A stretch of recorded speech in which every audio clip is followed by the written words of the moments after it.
Hi, my name's Andy. This is our Hymer Mercedes MLT580, which we've had for about 18 months and been about 14,000 miles in it. We're really happy with it. There's just one annoying problem that we've got. You can see underneath the back here where the water tank is, it's really low slung.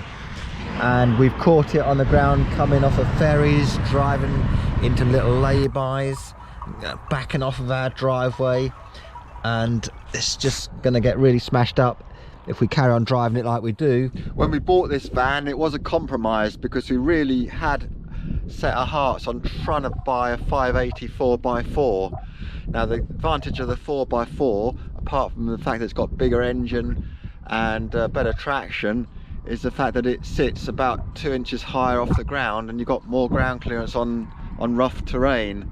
So after a bit of research, what I'm going to do is add some stiffer rear springs off of a 5-ton Mercedes, and then we're going to get a 50mm lift kit. Let's have a look now and see how far it is off the ground, and then hopefully tomorrow when the lift kit's fitted we'll be able to make a direct comparison. So right now this rear wheel arch is about 73.5 centimeters off the ground. This front wheel arch now sits, let me have a look, oh, it's so windy, it's blowing away.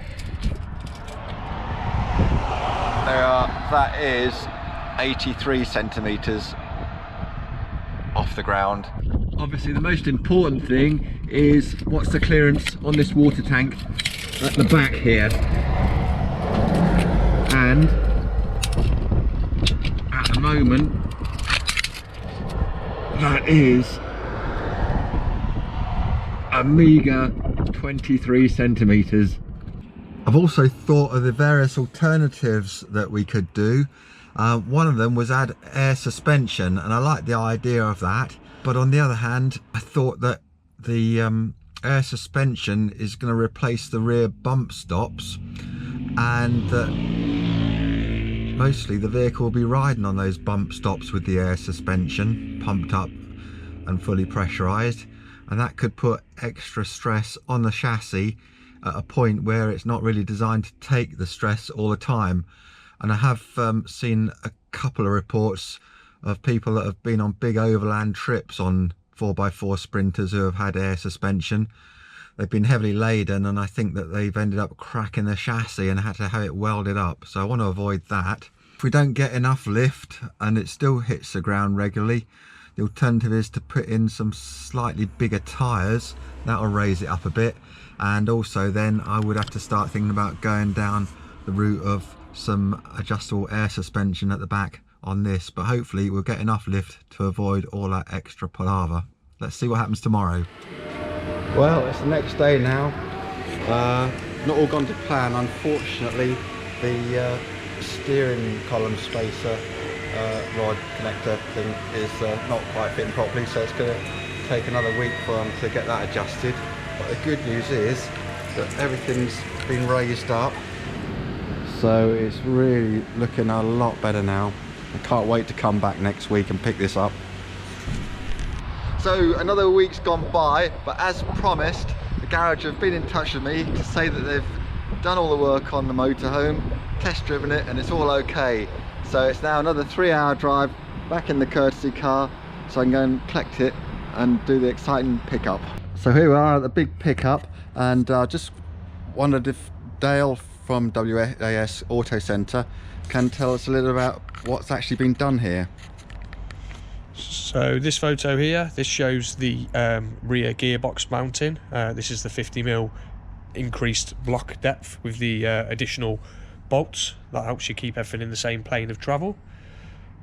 Next up, it's the rear subframe spaces. These are the 50mm blocks that are increasing the height on the front. What we're basically doing here is we're lifting the body of the vehicle off of the subframe because a front suspension lift isn't available with the transverse leaf spring.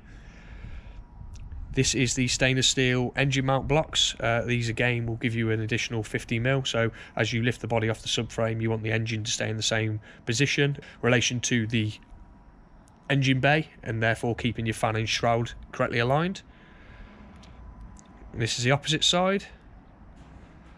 This is the steering column, a brand new Mercedes steering column, which is supplied, machined, and then the additional spacer pieces is fitted to that. And here they are showing them side by side again. This is the front suspension strut removed with the Savage Lift Kit's top plate, again 50mm thickness. And there you go from a different angle. The rear end, this is the 4x4 rear leaf spring fitted for the additional length to allow for the triple rear leaf and the Savage Lift Kit blocks, and you can also see the additional length U-bolts installed there with new hardware, and again the same from a different angle. And these are of the finished article. Well, I'm back where we started off now, except for it's snowing rather heavily, but I couldn't resist stopping at the same lay-by, so we can just have a quick measure up for comparison's sake on the heights of the vehicle at various points.